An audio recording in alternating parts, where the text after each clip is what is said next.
안녕하세요. 유튜버 100%다입니다. 오늘은 미국 뉴욕 주립대생을 모시고 한국에서 공부 더럽게 안 하다가 어떻게 미국으로 가게 됐는지 그런 비하인드 스토리에 대해서 알아보도록 하겠습니다. 안녕하세요. 안녕하세요. 예, 제 이름은 알란이고요. 영어 이름으로. 예. 한국 이름은 이재원입니다. 아, 미국은 언제 가셨어요? 미국은 2010년도 8월 31일에 갔습니다. 아, 그러세요? 유학을 처음 갔던 거라 기억에 남는 것 같네요. 아, 그러시구나. 본인은 이제 그 게임 중독이 되셨다고 그러는데 아, 예. 게임 얼마나 이렇게 좋아하셨어요? 한국에 있었을 때? 중학교 때는 그때 네. PC방을 거의 집 PC방 학원, 집 PC방 학원 이 정도였던 것 같아요. 예. 그래요. 많은 학생들이 머릿속에 이렇게 스쳐 지나가는데 그러면 뭐 부모님은 거의 본인을 포기하다시피 했고 공부는 뭐 과외 선생님 아무리 붙여도 공부도 안 했고 돈만 날아가고 그죠? 저는 부모님처럼 처음에 네. 노력을 하다가 이제 애가 네. 점점 갈수록 말을 안 들으니까 네. 이제 조금 길을 바꿔서 네. 저한테 제안을 해보신 것 같아요. 유학이라는 길을. 그때 왜 그러셨어요? 지금 생각해보면 왜 그러는 것 같아요? 이렇게. 그냥- 사춘기가 좀 세게 온 것 같네요. 그래요? 지금은 생각이 잘 안 나네요. 너무 어릴 때라 그때 왜 그랬지 생각 드는. 원래 사춘기가 오면은 보통 여자 이성에 대한 관심에 눈을 뜨는 시기인데 뭐 이제 본인은 이제 게임에 그냥 이렇게 네, 빠졌나 봐요. 그랬던 것 같아요. 이성보다는 게임 쪽에 좀 더. 아, 그러시구나. 중학교 때 그렇게 많이 놀다가 갑자기 미국으로 이제 무슨 계기가 있어서 갔을 것 같은데 혹시 정신을 차리게 된 어떤 계기라든가 뭐 어떤 경험이 있었나요? 드라마 혹시 스카이캐슬 보셨나요? 예, 뭐 우리나라 사람들한테 굉장히 화제가 그렇죠. 됐던 드라마죠. 이제 거기 보면은 제 모교도 나오고 아, 그러는데 그렇습니까? 네. 근데 스카이캐슬처럼 막 엄청난 금수저 그런 집안은 아니었지만 아, 예. 그래도 그 동네에 산다는 것 자체가 학원 네. 맨날 다니고 예, 지금은 학원이 10시에 끝나는 법령이 있지 않아요? 예, 맞습니다. 당시에는 없었어요. 네, 그렇죠. 그래가지고 새벽까지 예. 학원 버스로 나르고. 그쵸. 예. 새벽 2시까지 일하고 학원 끝날 시간 되면 이제 앞에 부모님들 차 주르륵 서 있고 이제 네. 그게 이제 너무 싫었던 거죠. 맨날 학원 다니고 이러니까. 근데 그렇게 안 하면은 따라잡을 수가 없었어요.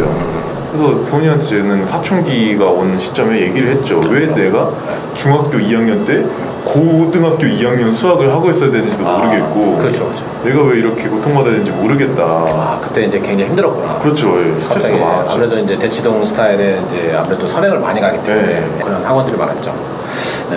말씀을 드렸더니 부모님도 이제 약간 예상을 하고 계셨나 봐요. 네. 제가 공부를 안 하고 이러니까. 그래서 유학을 한번 해보자라고 이제 제의를 하셨고 저도 그거를 찬성을 한 거죠. 그러시구나. 그럼 미국 뉴욕에서도 있을 때 뭐 굉장히 다양한 경험들을 하셨더라고요. 네. 뭐 어쨌든 몇 개 좀 소개 좀 부탁드리겠습니다.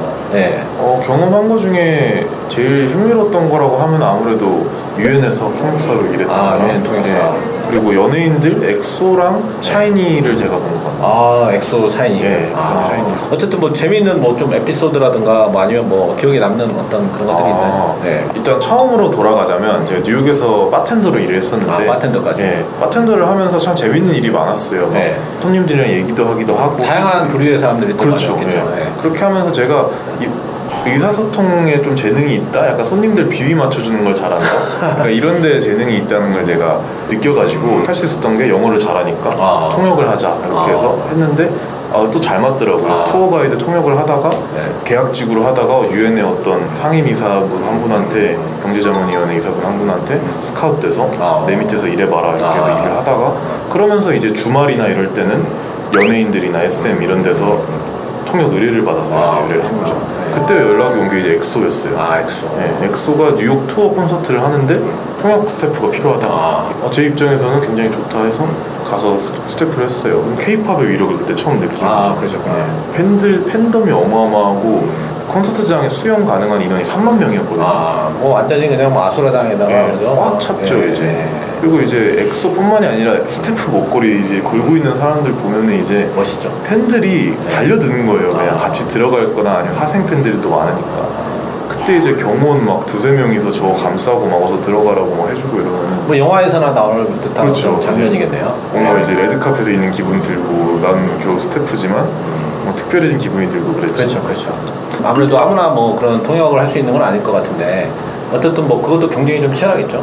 그러지 않을까요? 네. 그때 당시에는 저는 이제 그쪽 뉴욕 통역 업계가 작아요. 아. 네트워크가 작아서 서로 막 소개시켜주는 게 많은데 그때 아무래도 좀 잘한다고 소문이 나지 않았을까. 그 정도 의뢰 요청이 왔으면은 뭐 그런 기업들이 뭐 샤인이라든가 엑소라든가 유엔 통역 이런 거에 관련된 어떤 사진이나 뭐 그런 이미지 같은 것도 좀 많이 이렇게 좀 갖고 있나요? 소장하고 있나요? 예. 그게 제가 유엔에 일할 때는 회의를 할 때는 사진을 보안상 못 찍고요. 그쵸, 당연히. 요즘은. 약간 영화관에서 사진 동영상 못 찍는 건 네. 똑같은 입장이고. 아, 그쵸. 그래서 유엔에서 찍은 거는 제가 반기문 사무총장이랑 반기문 사무총장. 네. 점심을 같이 먹은 적이 있어요. 제가 모시는 분이랑 네. 이제 점심 먹을 때 제가 통역을 한 적이 있는데 그때 이제 기념사진 찍은 거 한 장 있고 그리고 연예인들도 똑같아요. 콘서트장에서 통역을 하고 이제 팬사인회에서 통역을 하는데 거기 오는 팬들도 전부 티켓을 돈 주고 산 거잖아요. 그쵸. 그러니까 보안상 네. 계약서에 사인을 하고 핸드폰 검사도 합니다. 그쵸. 이 중간중간에 사진 찍는 거 없냐고. 굉장히 보안이 굉장히 철저하네요. 철저해가지고 네. 그게 외부 유출이 되면 안 된다 이래가지고. 또 문제가 될 수 있는 부분들이 네. 많이 있으니까 재미있는 경험을 대단히 많이 했던데 그럼 돈도 좀 많이 버셨을 것 같은데 좀 어떠셨어요? 당시에는 정말 행복했죠. 20대 행복했습니다. 초반인데 네. 21살, 22살에 월 500 이상을 벌었으니까. 500이면 엄청 큰 네, 돈이죠? 엄청 큰 네, 돈. 학생 입장에서. 그렇죠. 학생 입장에서는 이제. 그럼 뭐 들어간 돈도 뭐 뉴욕에 있었으니까 뭐 들어간 돈도 되게 많으셨겠네요? 예, 들어간 돈도 네. 꽤 많았는데 네. 뭔가 좀 사치스럽게 살았던 것 같아요. 돈 관리도 안 되고 이러니까 나 이 정도 버니까 쓸만한 그쵸, 예. 자격이 있다? 저축이란 개념이 아직 머리에 들어오기 전에 나이니까 그렇죠. 20살 초반에. 네. 어쨌든 뭐 영어는 그러면 이제 어떻게 좀 터득하셨어요? 그렇게 공부도 많이 안 하던 학생이 또 게임에 그렇게 중독된 학생이 갑자기 이제 미국의 고등학교를 가게 돼서 또 아마 영어를 잘하게 된 어떤 계기가 있었을 걸로 생각이 좀 되는데 뭐 그런 경험이 있나요? 예, 그게 이제 예전 얘기죠. 2010년도 얘기인데 딱 미국에 처음 갔는데 말도 안 통하고 네, 이제 그랬을 것 같아요. 맨날 한국에서 있다가 가니까 음식도 입에 안 맞고 이러잖아요. 그러면서 한국에 돌아가긴 싫은 거예요. 한국에 돌아가면 패배자 같이 그쵸. 느껴질 수도 있고. 한국에 또 돌아가면 또 학원 맨날 왔다리 갔다리 해야 된다라고 생각하니까 한국엔 가기 싫고 근데 배는 고프잖아요. 그러니까 가다가 맥도날드가 발견이 돼가지고 네. 맥도날드는 한국에도 있으니까 네, 가서 있죠. 먹고 싶다 이렇게 갔는데 외국인 앞에서 입이 안 떨어지는 거예요. 영어가 안 되고 하니까. 그 간단한 영어조차도. 네, 그것도 이제 어리니까 중학교 2학년짜리가 낯선데 막 음식점에 외국인들 혼자 가서 엄청 많고 그쵸. 낯선 막 음식점에 혼자 가서 내가 모르는 언어로 주문을 해야 된다? 그 당시에는 엄청난 압박감이었을 거예요. 그 짧은 영어조차도. 예. 그때 영어 되게 안 하셨나 봐요. 그때도 학교 다닐 때도 영어 안 하셔가지고. 그래도 기본적인 중학교 2학년 정도 되면 기본적인 어떤 그런 주문 표현 같은 거를 좀 배우는 걸로 알고 있는데. 이론상으로는 알죠. 네, 저 그쵸. 머릿속엔 들어있는데 도저히 이제 입이 안 떨어지구나. 네, 외국인들 성격도 앞에서. 아까 그때 당시에는 조금 소심하고. 네, 그렇죠. 이제 공부를 안 했으니까. 네. 그러다 보니까 그때 맥도날드 주차장에서 쪼꼬리 앉아서 운 적이 있어요. 울었어요? 네, 배가 고픈데. 배고파서. 그럼 어떻게 해결했어요? 그때 그냥 굶으셨어요? 집에서? 그냥 굶었어요. 그냥 집에 가가지고 하숙집 아줌마가 해주는 그냥 맛없는 밥 좀 먹고 그냥 그렇게 햄버거 먹고 싶었을 텐데. 그쵸. 그때. 그래갖고 그때 어떻게 몸집 발제서 내가 안 되겠다 이거 배고파 죽겠다 싶어서 그래서 죽을 순 없잖아요. 그쵸. 서바이벌 잉글리시라도 해야 되고. 그때 제일 처음 배웠던 영어가 네. 치킨 버거 세트 주세요. 그런 거 네. 간단한 네, 문장인데. 그거 하나였어요. 그게 약간 계기였어요. 그걸 계기로 약간 살기 위해서 여러 가지 영어를 이제 신발 사이즈 뭐 주세요, 아니면은 거스름돈 주세요, 뭐 연필 주세요, 지우개 주세요 이런 거를 이제 간단한 것부터 해가지고. 그렇죠. 그죠? 그렇게 하다 보니까 오히려 더 빨리 늘었어요. 처절함이 있으니까. 되게 웃기지만 되게 좀 슬픈 얘기 아닙니까? 저 지금 약간 좀 눈물은 아닌데 약간 우픈 약간 이런 얘기, 이런 생각이 좀 들어요. 아우, 정말 인간 승리네요. 제가 네. 봤을 때. 그죠? 우리나라에도 뭐 게임 많이 빠져들고 있는 그런 중학생들, 초등학생들, 그죠? 얼마나 게임에 빠져가지고 공부도 안 하고 부모님들 속썩이고 이런 분들 얼마나 많습니까? 이런 좀 좋은 얘기들 많이 참고하시고요. 사실 부모님도 뭐 그렇게 못 사는 분들은 아니실 것 같고, 대치도 못 하셨고. 그래도 돈이 좀 벌고 싶었어요? 그래서 아니면 경험을 좀 하고 싶었어요? 1차적으로는 아버지가 네. 야수성가를 하는 분이에요. 제가 어릴 때부터 잘 사신 게 아니고 원래는 군인 출신이고요. 그래서 굉장히 이제 계산적인 분이고 자수성가를 하셔서 더 계산적이 돼버리신 분이죠. 이제 원래 돈을 열심히 벌고 그게 굉장히 절실하게 번 사람들은 돈이 너무 소중해서 그렇죠. 돈을 네. 함부로 쓰질 못하죠. 맞아요. 네. 그래서 아들이라서 이제 투자를 해주신 것 같은데 어쩔 수 없이. 네, 그렇죠. 근데 이제 허투루 돈을 쓰시는 분이 아니거든요. 그래서 저도 약간 사자는 자식을 낳으면 낭떠러지에서 떨어뜨린다고 하잖아요. 네, 그렇죠. 그런 식으로 약간 키워졌던 것 같아요. 그렇구나. 네, 그래서 돈도 아버지가 최소한의 이제 용돈만 주셨고요. 그 돈도 돈이지만 그리고 경험도 좀 쌓고 싶었어요. 어릴 때는 돈이 좀 필요하다라는 마인드였는데 솔직히 월 500이면은 필요 이상의 돈이잖아요. 그렇죠, 20대 그렇죠. 초반에. 우리나라에서도 500이면은 우리나라가 과차장급 연봉, 그렇죠. 웬만한 중견기업의 과차장급 연봉이거든요. 예. 그래서 돈 점점 가면서 돈은 돈이고 예.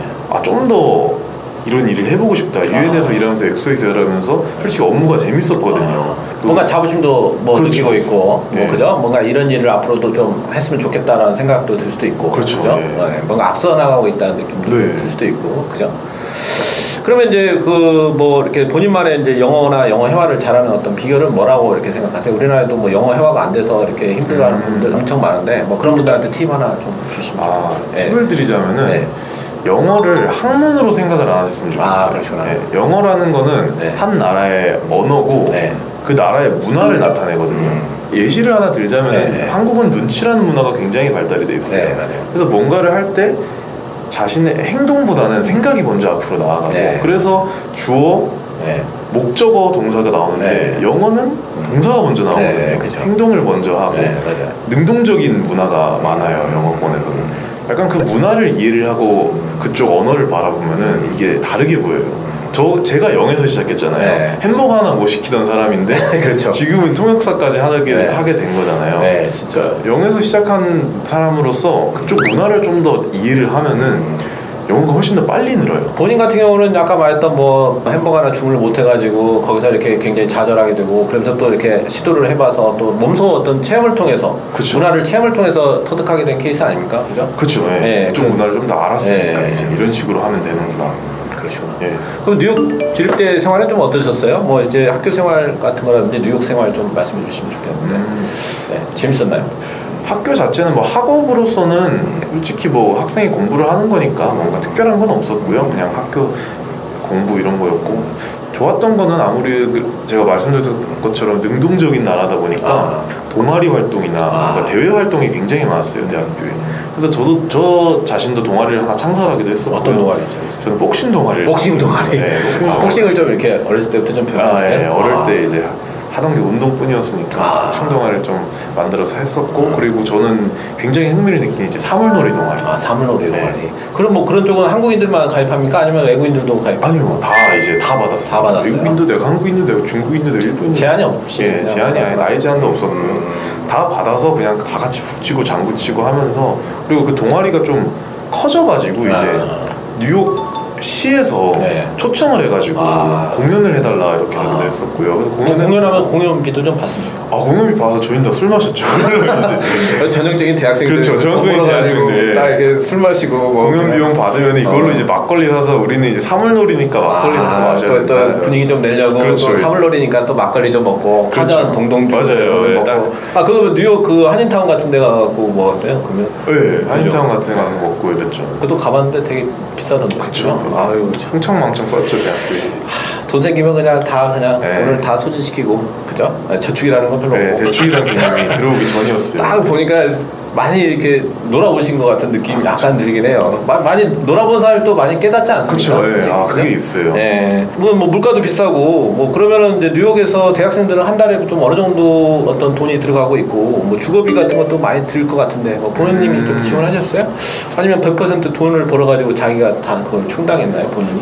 네, 어떠신가요? 저는 약간 네. 한 달에 얼마씩 받는다 이런 느낌보다는 필요한만 말씀을 드리는 스타일이었는데 그거는 이제 저희 아버지 성격상 약간 레포트를 적어서 내야 됐어요. 뭔가 이게 또 제일 짜증나는 거 예. 자세하게 그 내역을 그쵸. 학생들 예. 내야 되고 이러니까 뉴욕의 주거 비용이라고 하면은 제일 큰 게 이제 집값이거든요. 집값 비싸죠. 예, 평균적으로 한 달에 100만 원 정도 해요. 100만 원. 예. 그것도 이제 제일 싼데 뭐 이런 데가 100만 원이고 좀 비싼 데는 좀 좋은 데는 또 좋은 데는 이제 300만 원까지 300만 원. 예. 대학생들이 솔직히 뭐 학비 그렇죠. 내야 되지, 뭐 생활비 또 써야 되지, 뭐 그죠? 그렇죠. 식비도 있고 뭐 들어갈 게 되게 많네요. 근데 이게 잘만 하면은 네. 100만 원짜리 집에도 병풍 놓고 벽을 설치해가지고 하면 3명까지 살 수가 있거든요. 그렇구나. 제가 대학교 때 그랬으니까 그렇게 하면은 한 30만 원 정도로 저렴하게 이제 할 수도 있어요. 이게 주거비가 얼마나 집을 잘 구하냐에 따라서 생활비 갭이 엄청 큰 것 같아요. 한 달에 100만 원에서 300만 원까지 쓰니까. 그럼 이제 맨하탄 같은 데 비싼 데는 못 가고 좀 외곽으로 좀 가야 되는 그런 경우들이 많아요. 그렇죠. 이제 저 같은 경우는 처음에 외곽으로 시작했다가 점점 안으로 들어왔죠. 네, 돈을 벌어가지고. 그렇죠. 돈을 벌고 근데 나도 이제 주류에 포함됐다. 그렇죠. 메인스트리에 포함됐다. 이제 그래서 최종적으로 제가 진짜 돈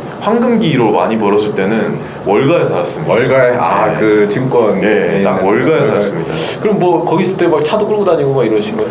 맨하튼에서는 차를 끌고 가면 자살행위라고 자살행위인가? 하는 말이 있습니다. 그래요? 예. 네. 가면 이제 번호판 뜯기고요. 이제 자고 일어나면 번호판이 사라져 있고 이제 그렇습니까? 창문 깨지는 건 기본이요. 기스는 이제 애교고요. 그래서 차도 이제 하나를 할까 했는데 네. 좀 아닌 것 같더라고요. 아닌 것 같아요. 예. 근데 뭐 앞으로 좀 어떤 직업을 갖고 싶다든가 앞으로 해보고 싶은 일이 있나요? 뭐 어떠신가요? 앞으로 해보고 싶은 일이라면 제가 아무래도 통역 쪽으로 이제 일을 많이 했잖아요. 네. 저는 사무실에 앉아가지고 뭔가를 타닥타닥거리는 일은 성향이 뭔가 안 맞는 것 같아요. 어릴 때부터 돌아다니는 걸 좋아하기도 했었고, 그래서 뭔가 직접 몸으로 부딪히고 그거를 뭔가 성취해내는 직업을 좋아하거든요. 그렇다고 영업직을 하고 싶지는 않아요. 그래서 뭔가를 도움이 되는 일을 하고 싶어요. 그래서 지금 살펴보고 있는 게 이제 항공직, 항공 승무원이나 파일럿. 파일럿. 여행 가이드도 솔직히 나쁘진 않을 것 같아요. 지금 이 시국에는 조금 요즘 다 지금 놀고 있습니다. 지금 통역 뭐 번역하는 사람들, 뭐 그렇죠. 이벤트 광고에 하는 사람들 다 지금 요즘 놀고 있죠. 코로나 바이러스로. 그렇죠. 그죠? 어쨌든 뭐 본인은 그런 일을 좀 하는 게 적성이 좀 맞겠다. 그렇죠. 그래도 이제 나이가 들면서 계속 모험적으로 할 수는 없으니까 그래도 뭐 안정적이 될 때까지는 계속 끊임없이 새로운 걸 바라보면서 해보면서 살아보고 싶다는 생각이 있습니다. 외국으로 또 가서 또 일을 하고 싶은 생각도 있으시고 예. 어디 좀 생각하세요? 저는 지금 일본이나 이제 동남아시아 쪽을 보고 있습니다. 이제 본인이 어쨌든 그런 경험을 갖고 있으니까 좀 네. 그런 나라에 가서 좀 본인의 어떤 능력이라든지 경험을 좀 활용해보고 싶은. 그렇죠. 그런 이제 생각이 그리고 언어에 대한 두려움도 없고요. 왜냐하면은 이미 한번 땅을 쳐봤으니까요. 언어에 대한 거는 가서 부딪혀오면 된다 이런 마인드가 있어서 뭐 베트남은 모르면 어떻습니까? 가서 좀 1년 뭐 몸집 발짓으로 살다 보면 또 언젠가는 말이 트이겠죠. 자, 끝으로 뭐 미국 대학교를 좀 진학하고 싶은 어떤 학부모들에게 해줄 말씀이 좀 있으신가요? 네. 아무래도 학부모들이 제일 걱정하는 게 내 자식을 혼자 보내도 될까 이런 생각을 할 거고 같이 맞아요, 가야 되지 맞아요. 않을까 이런 네. 생각을 할 거예요. 그리고 학생들 입장에서도 뭔가 자격지심이 커져요. 그 당시에 제가 느껴본 바로는 다른 애들 다 하는데 나는 뭘 못할까. 근데 그게 자신의 문제라기보다는 환경적인 요인이 클 때가 네. 더 많아요. 그 나이 때는 특히. 그렇죠. 저는 개인적으로 그런 생각이 들면은 빨리 가라고 하고 싶어요. 그냥 지금 뭐 이것저것 고민하지 말고 고민하지 말고 일단은 가라. 가서 겪어봐라. 네, 일단은 고민은 더 시간을 내추뿌리고 안정을 꿈꾸기 전에 가서 한번 부딪혀보고 부딪혀보면 또 새로운 세상과 새로운 경험을 하면은 느끼는 것도 많을 거고 또 자신이 안 가본 길을 가보면서 자신의 꿈도 변할 거고 또 언어도 또 배우면 좋잖아요. 근데 가서도 안 되면은 또 다른 길을 찾아볼 수도 있는 거예요. 여기도 안 되고 저기도 안 되고 다른 길로 가보자 이런 생각이 되니까요. 그리고 그 길을 앞서 가본 사람들의 조언도 많이 들어보는 네. 것도 좋다고 생각해요. 저 개인적으로도 유학을 가려는 어머니 친구분들이나 아니면은 뭐 엄친아들 아니면은 사촌들 친구 동생들 보면은 언제든지 와서 물어보라 하거든요. 내가 그 길을 먼저 가본 선배로서 네. 도와주고 싶고 제가 걸어간 발자취를 뒤에서 따라오는 걸 보이면 기분 좋잖아요. 그렇죠, 그렇죠. 근데 이제 인생이 뭐 어쨌든 중요한 시기를 이렇게 낭비해서는 안 되고 좀 약간 이제 경험을 많이 한 사람들의 의견 같은 거나 경험도 많이 이렇게 들어보고 그렇죠. 또 이렇게 시행착오를 줄이기 위해서는 좀 인생 선배들의 어떤 그런 여러 가지 뭐 소중한 어떤 경험담이나 어떤 진솔한 얘기들을 많이 들어보는 게 아무래도 좀 효과적인 어떤 인생에 있어서 방법이 아닐까 이런 생각이 좀 들고 있고요. 네. 지금까지 귀중한 시간 내주셔서 대단히 감사합니다. 어떻게 보면 되게 이제 진솔한 얘기들을 너무 많이 해주셔가지고, 너무 유익한 어떤 시간이 아니었나 이렇게 생각이 들고요. 또 한편으로는 뭐 좀 약간 슬픈 얘기긴 한데, 되게 재밌었던 대화가 아니었나, 뭐 저는 이렇게 생각하고 있습니다. 여러분들 어떠셨어요? 뭐 굉장히 재밌지 않으셨나요? 지금까지 인생 승리를 한 뉴욕 주립대 이재원 씨를 모시고 유튜브 100%다가 대화를 진행했습니다. 지금까지 유튜버 100%다였습니다.